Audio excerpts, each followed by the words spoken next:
जिस जगह हो वहीं बैठ के समझ लो, जहाँ हो जिस जगह है आप मुक्त अवस्था में पहले ही थे, क्योंकि मुक्ति किसी क्रिया से प्राप्त नहीं होती। शास्त्र क्या कहते हैं कि मुक्ति किसी क्रिया से प्राप्त है, जिस दिन क्रिया करना बंद हो जाएगा, आप अक्रिय हो जाओगे, तो वहीं आप मुक्त। जितना प्रयास करोगे अपने से अलग दौड़े जाओगे। क्या करोगे? गुरुजी कहते थे कि जितना तुम क्रियाक्रम में लोग उतने ही भगवान से दूर होते चले जाओगे। आप जितना क्रियाक्रम करोगे ईश्वर से दूर होते चले जाओगे। इसका मतलब कि वो क्रिया का फल नहीं है, वो तो अक्रिय स्वरूप है, अखंड है, वो क्रिया का फल नहीं है। क्योंकि क्रिया से जो प्राप्त होगा वो कालांतर में आपसे छूट जाएगा। कर्म से जो वस्तु प्राप्त होती है वो कुछ समय के बाद आपसे हट जाएगी। तो परमात्मा यदि किसी क्रियाक्रम से मिल भी गया, पहली बात तो मिलना नहीं है, और कहीं सपने मिल जाए, समाधि मिल जाए, रात को सपने में आ जाते हैं भगवान, देवी देवता आ जाते हैं, कोई भी आ जाए, तो आँख खुली तो कहाँ गए भगवान?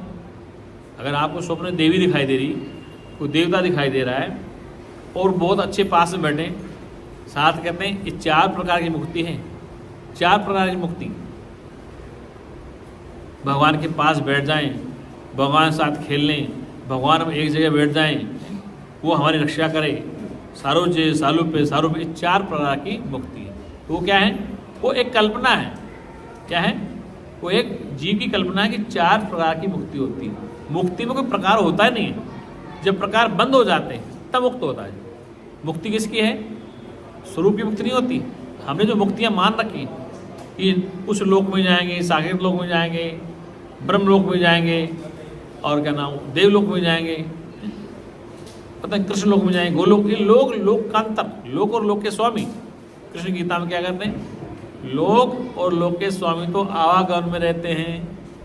क्या कहते हैं? लोक और लोक के स्वामी तो आवागमन में रहते हैं। अब फिर एक लफड़ा और भागवत में कह दिया श्री भगवान ने, एक आदमी उत्तरायण में मरता, एक मरता दक्षिणायन, तो ये भी टेंशन पा लिया लोगों ने। अभी कोई मृत्यु होगी किसी व्यक्ति, महाराज जी कौन सा चल रहा है, उत्तरायण चल रहा है दक्षिणायन चल रहा है, तो क्या टेंशन हो गया? अरे वो उत्तरायण में जाता है तो मुक्त हो जाता है। कहाँ लिखा? बोलो गीता में कहा भगवान। तुम्हें उसका अगला श्लोक नहीं पढ़ा तुमने? ये तो पढ़ लिया, उसका अगला श्लोक पढ़ो। किसी की मृत्यु होगी, अच्छे सत्संगी लोग थे, बोले महाराज उत्तरायण चल रहा है दक्षिणायन चल रहा है। ठीक है, मुझे तो इस बात का पता नहीं, ये तो तुम्हारे पंडित जी को पूछो ये उत्तरायण है या दक्षिणायन। तो ये एक भ्रम फैला दिया कृष्ण भगवान ने भी कि उत्तरायण में जाते हैं वो देवलोक में जाते हैं, क्या होता है उसमें भोग भोगते फिर वापस आते हैं, दक्षिणायन में होता। जब उस लोक में जाके वो वापस आना ही है तो फिर फायदा क्या हुआ? लेकिन उत्तरायण और दक्षिणायन ये कहने वर्ग को है, लेकिन तत्ववेता उत्तरायण हो चाहे दक्षिणायन हो, उसके लिए फिर ये भी महत्व नहीं होता। जिसको आत्मस्वरूप का बोध है, अब 6 महीने उत्तरायण के आ गए, 6 महीने दक्षिणायन के आ गए, सूर्य इधर आएगा, चंद्रमा इधर आएगा, ये पृथ्वी की भौगोलिक खगोलिक क्रियाएं होंगी, ये पहले भी होती थी। किसी ऋषि मुनि ने कहा भगवान कृष्ण का उत्तरायण में ये होता है दक्षिणायन में होता है, इसका मतलब उत्तरायण और दक्षिणायन तो भगवान से पहले भी थी। सूर्य चंदा तो उस समय भी थे या कृष्ण जी के बाद ही आए? दिमाग दौड़ाओ, क्या भगवान कृष्ण के बाद ही सूर्य चंदा आए राम के बाद ही, या पहले नहीं थे? इसलिए उत्तरायण उस समय भी थी और दक्षिणायन उस समय भी थी। लेकिन विद्वान लोगों ने एक सामाजिक व्यवस्था के लिए बंधन बना दिया कि शरीर उत्तरायण में छोड़ना है। अरे नहीं छूट रहा भाई, प्राण निकलने को बैठे तो उत्तरायण का इंतजार करोगे तुम? जैसे महाभारत काल में भीष्म पिता में प्रतीक्षा करते रहे उत्तरायण कब आएगा, ये सुना आपने? महाभारत काल में भीष्म पिता में प्रतीक्षा करते उत्तरायण आएगा तभी शरीर छोड़ दूंगा, उत्तरायण में शरीर। तो भीष्म पिता मैंने 17 दिन तक सैया पर लेटे रहे, उत्तरायण में प्राण के बाद शरीर छोड़ा। अब कृष्ण कहते उत्तरायण के बाद क्या करोगे? फिर लोक में जाओगे, फिर लोग भोगोगे लोगों को, फिर वापस लौट आओगे। तो ज्ञानी कहता है कि नहीं भाई, न उत्तरायण है न दक्षिणायन है। हाँ,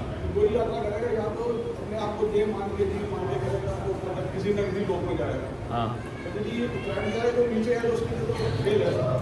नहीं, हाँ लेकिन सुनो, ये तो आपने सुन लिया, समझ गए। जो जिन्होंने नहीं सुना उनसे पूछो क्या हाल है। जिसने मिठाई कभी खाई नहीं, रसगुल्ला कहते, उससे पूछो क्या हाल है कि कड़वा है खट्टा का नहीं, ये तो आपने सुन रखा है, लेकिन तुम बोल रहे हो।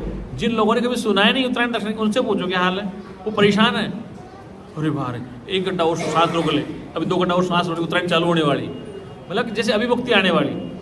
मतलब वो क्या है कि लोगों को दुनिया में भ्रम फैला रखा है। ये तो आपने सुन लिया इसलिए खुश हैं, लेकिन उनसे पूछो उत्तरायण में क्या होता है, परेशान है। एक बताओ, अभी देवउठनी ग्यारस नहीं आई ना, देवउठनी ग्यारस अभी नहीं आई ना, नहीं आई ना, चल गई क्या, आज ही है। अब बताओ, अब देव उठ गए, मतलब देव उठ गए, शादियाँ होनी चाहिए। अब सुनो, ये भ्रम फैला रखा पाखंडी। अरे सुनो, लेकिन देव उठनी ग्यारस का भी एक भ्रम है संसार। अब इससे पहले शादियाँ कहीं होगी, अभी जयपुर में पंजाबी की शादी अरोड़ा फैमिली, तो वहाँ पर एक अधिकारी पहुँच गया, उसका चेला तो वारिस बन गया, अफसर बन गया, एसडीएम बन गया, उसका पढ़ाने वाला था। उससे पूछा, अरे ये कौन सी शादी का मुहूर्त है, अब तो देव सो रहे हैं और आप शादी क्यों कर रहे हैं। तो अफसर क्या बोला, देव सोते तो सब मर जाते, देव तो कभी सोते नहीं, तो भ्रम फैला लोगों। तो बोले ये अरोड़ा लोग देव सोने में शादी करते थे। बोले ये सभी लोग करते थे, क्योंकि सारे देव उठने में शादी करेंगे, जगह कहाँ मिलेगी, फार्म हाउस कहाँ मिलेंगे।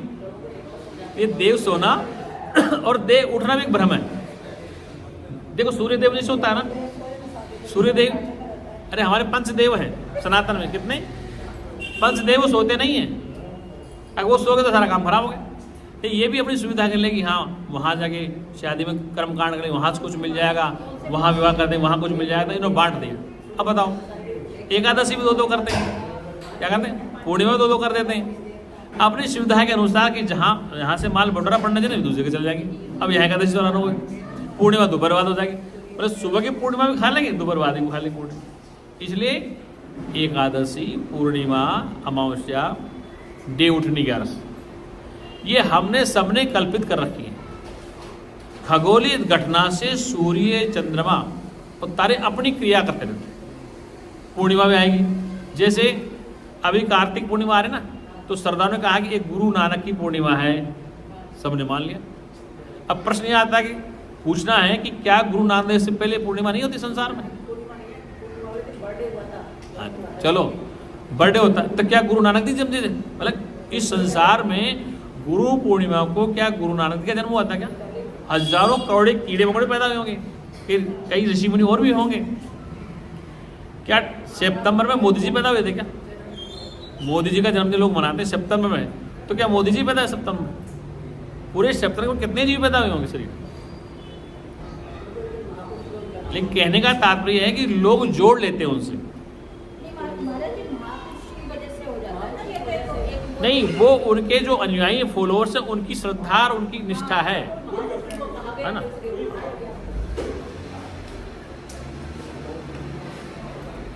अब जैसे मान लो कि हम गुरु जी का जन्मदिन मनाते हैं हरियाली तीज को, है ना, कि हम उनसे जुड़े हुए हैं श्रद्धा, तो बाकी तो हरियाली तीज जब से सृष्टि बनी तब से हरियाली तीज।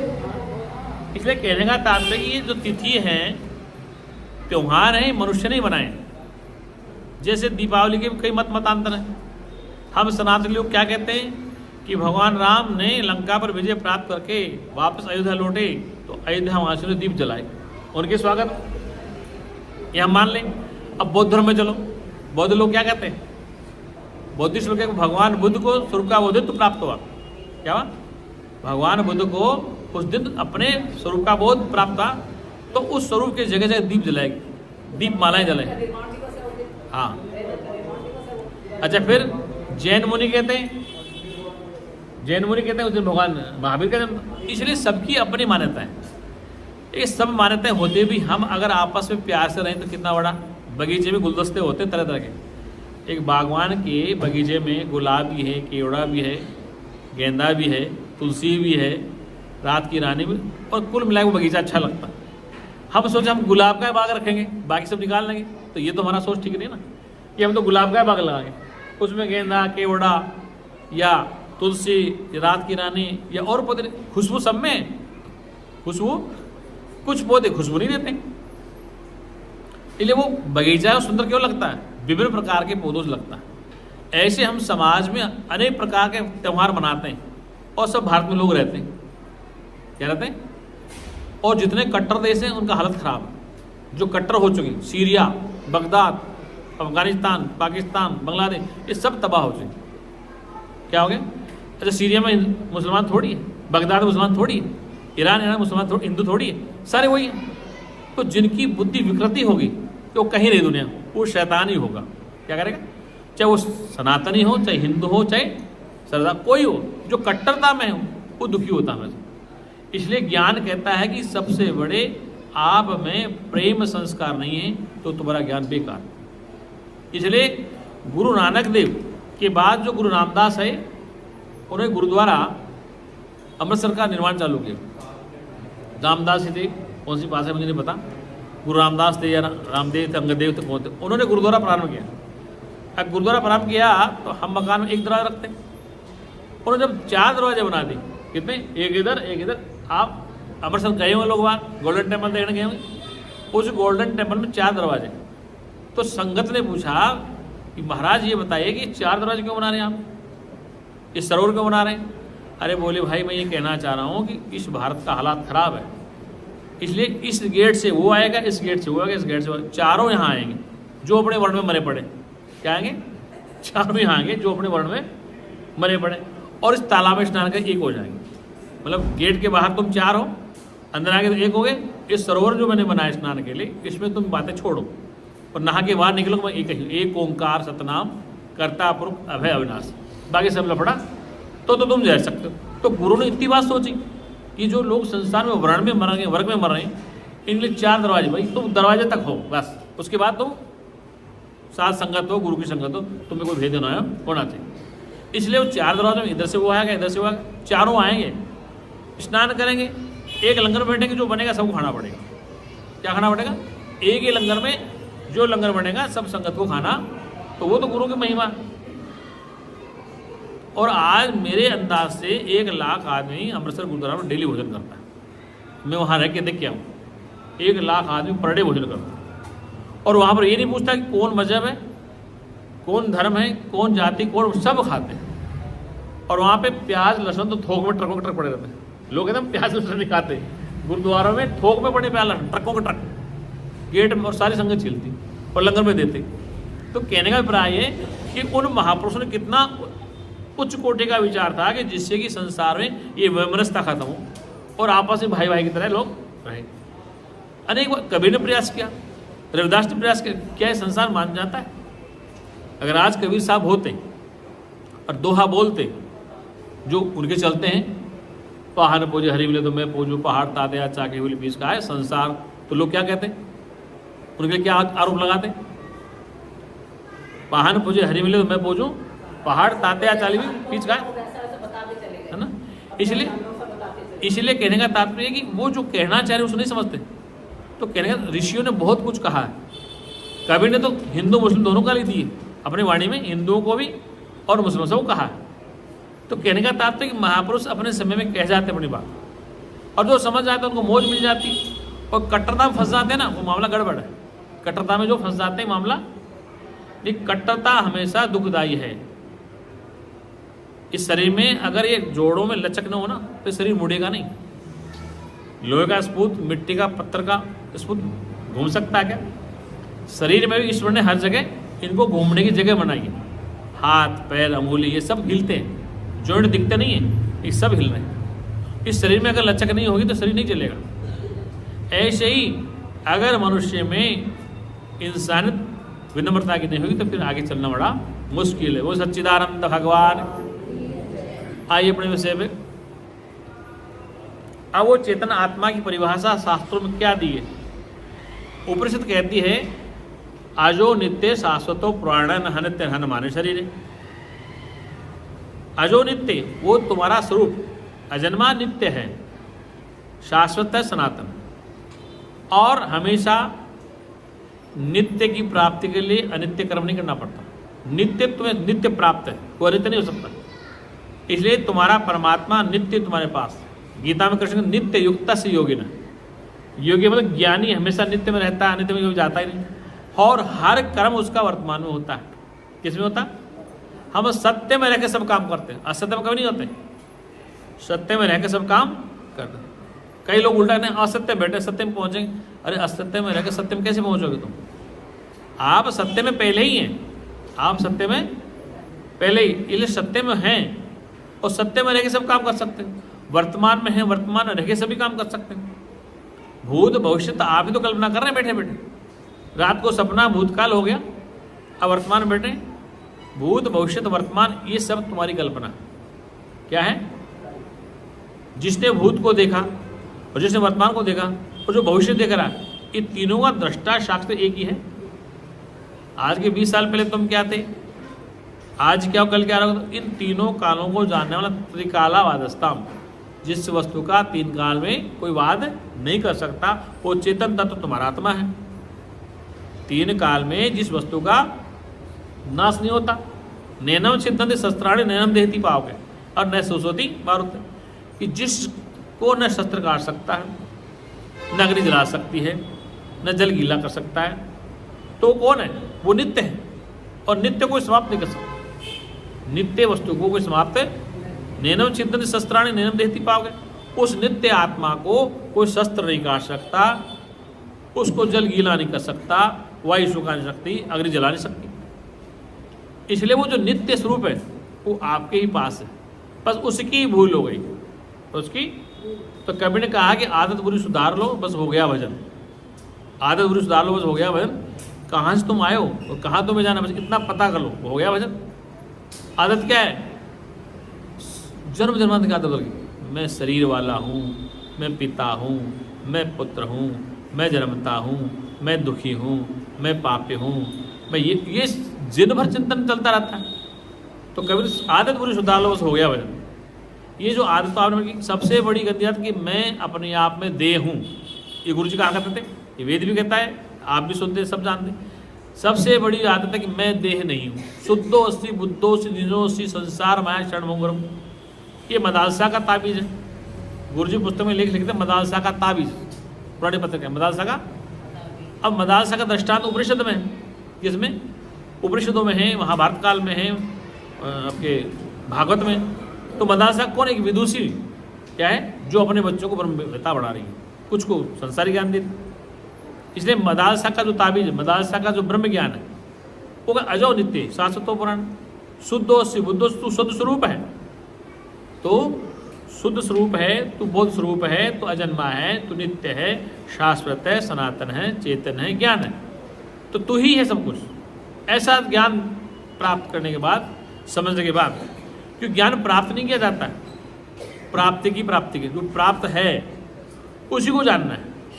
अगर प्राप्त करोगे कहीं से तो वो छूट जाएगा। ज्ञान को प्राप्त नहीं किया जाता, उसको बोध किया जाता है।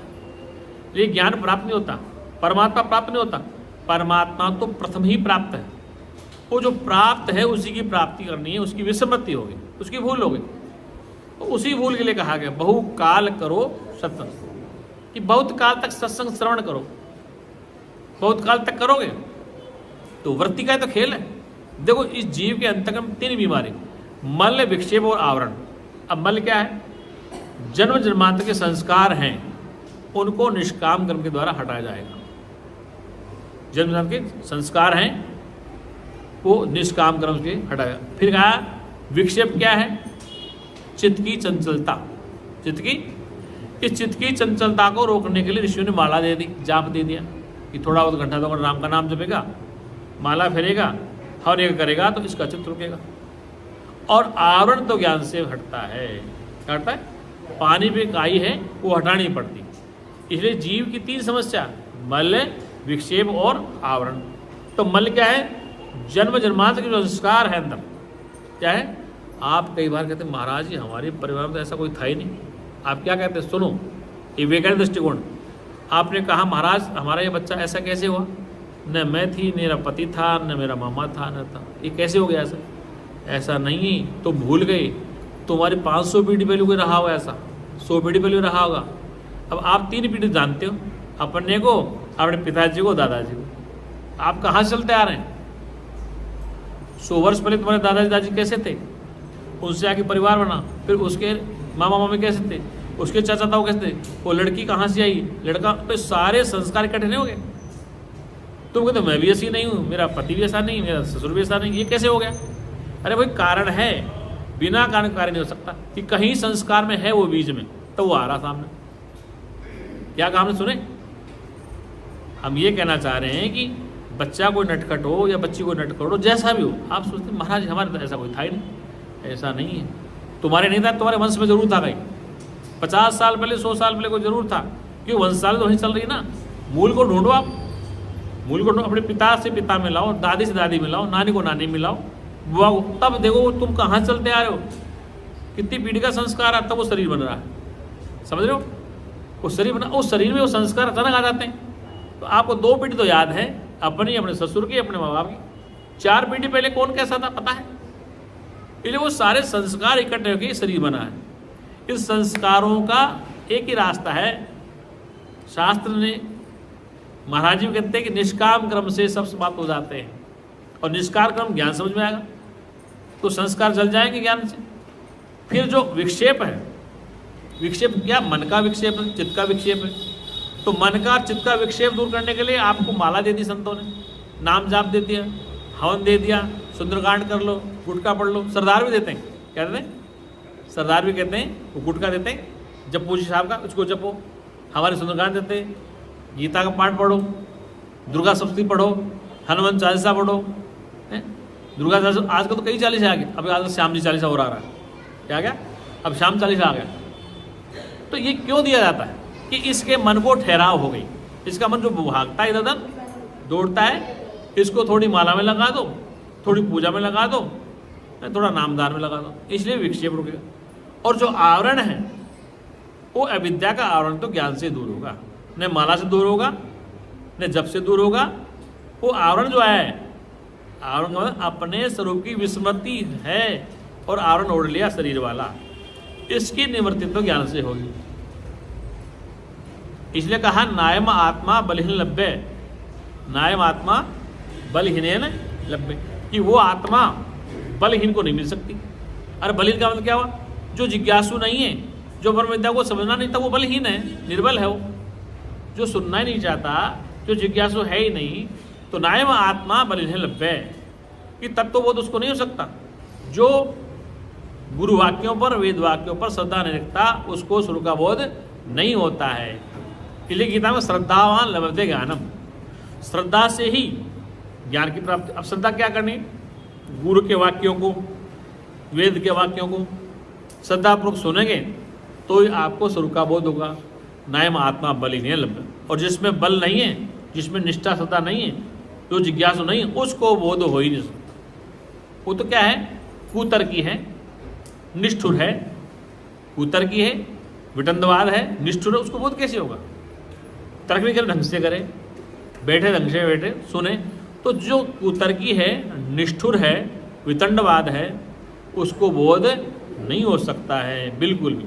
कई लोग लड़ने आते थे गुरु जी, हमसे कई जगह लोग लड़ने आते थे, लेकिन वो 1-2 दिन सुनते हैं तो उनका दिमाग थोड़ा हिल जाता है। क्योंकि हिले कैसे, सुनो, आपके मोहल्ले में एक पक्की नाली है, उस पक्की नाली में आपके मोहल्ले का नहाने का पानी निकलता है।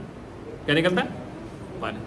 अब सरकार ने एक नाली और खोद दी साइड में, बड़ी वाली, भाई इस नाली में पानी ओवरफ्लो होता, बड़ी नाली में पानी डालो। क्या करो, ये बड़ी नाली से डालो।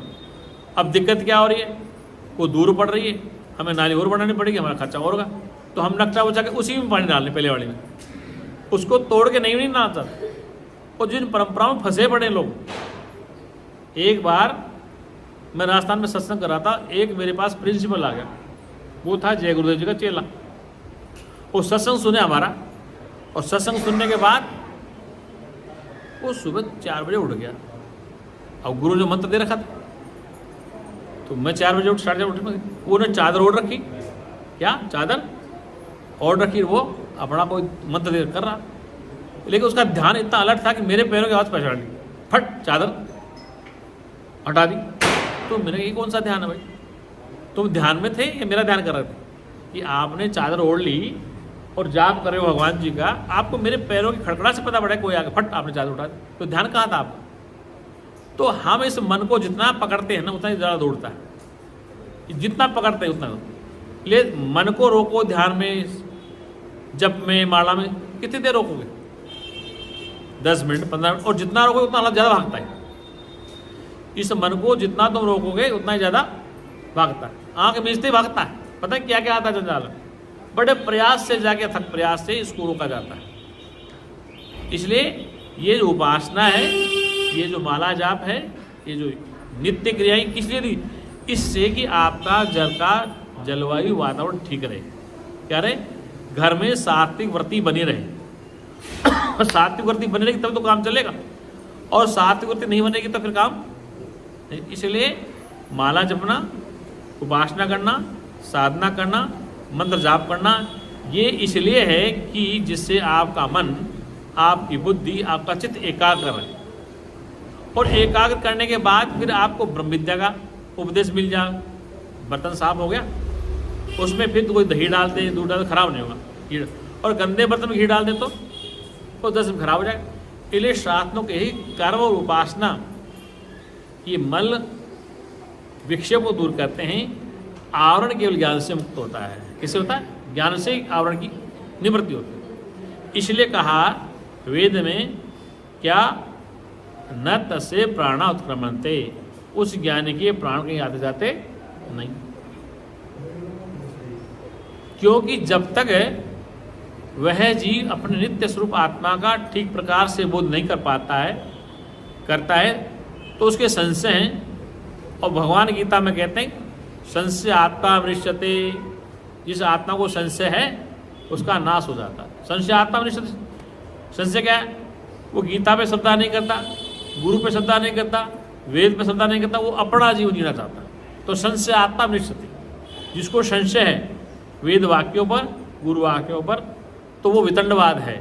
संशय आत्मा विनश्यते, उसका नाश हो जाता है। न वो गुरु की बात समझे, न वेद की वाणी सुने, न शास्त्र पढ़े और न स्वीकार करे, तो संशय आत्मा विनश्यति, उसको संशय आत्मा का।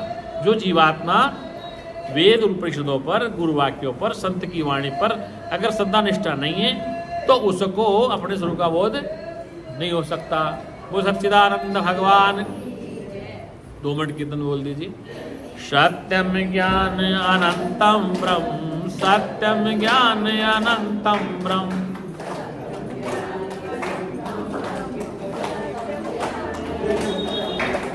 सत्यम ज्ञान अनंतम ब्रह्म, सत्यम ज्ञान अनंतम ब्रह्म, सत्यम ज्ञान अनंतम ब्रह्म।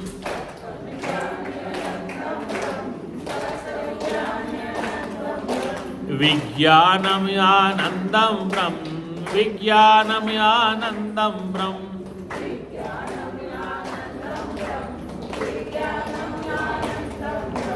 विज्ञानम आनंदम ब्रह्म, विज्ञानम आनंदम ब्रह्म।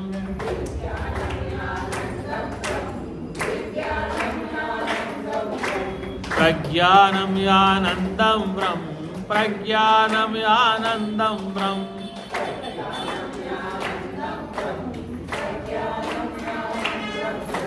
प्रज्ञानम आनंदम ब्रह्म, प्रज्ञानम आनंदम ब्रह्म।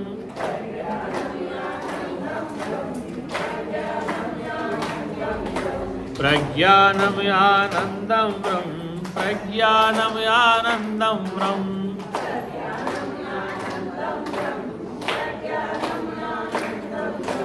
आनंदम परमानंदम, आनंदम परमानंदम,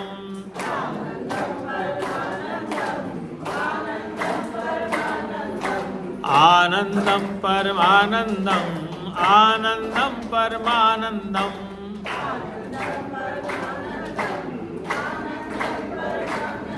बोल सच्चिदानंद भगवान की, सत्य सनातन धर्म की, संत समाज की। हर हर महादेव।